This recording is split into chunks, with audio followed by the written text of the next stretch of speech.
নমস্কার বন্ধুরা, সবাই কেমন আছো? আমি ভালো আছি। সকাল সকাল একটা রান্নার ভিডিও নিয়ে চলে আসলাম।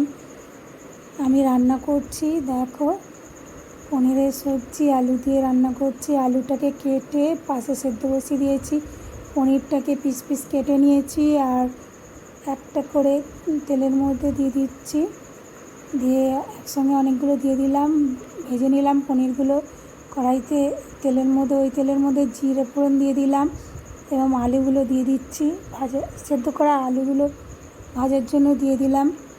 এবার আলুগুলোকে ভালো করে ভাজা ভাজা ভাজা করে নেব। তারপরে এই যে মশলা, সব রকম মশলা এর মধ্যে বেটে রেখেছিলাম দিয়ে দিলাম।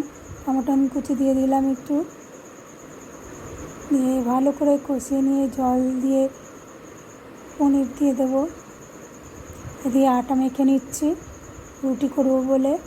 আটার মধ্যে একটু লবণ দিয়ে দিলাম এবং অল্প অল্প করে জল দিয়ে দিয়ে হালকা করে আটাটা মেখে নেব। তো আটা মেখে নিচ্ছি ভালো করে। ওদিকে পনিরের সবজিটা হচ্ছে, তো তোমরা দেখতে থাকো। আমার এরকম সকাল সকালই রান্না করতে হয়। 5টা থেকে আমার রান্না আরম্ভ হয়।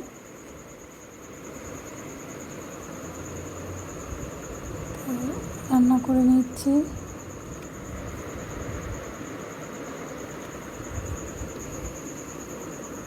আটাটাকে ভালো করে 10 মিনিট মতন মেখে নেব।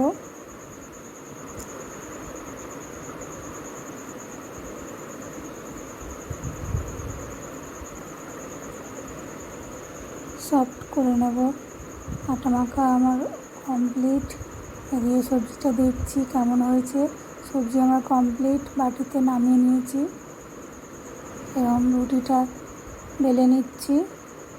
আটার ডো তৈরি করে পাশে রেখে দিয়ে রুটিটা বেলে নিচ্ছি। তো তার মধ্যে রুটিটা দিয়ে দেবো।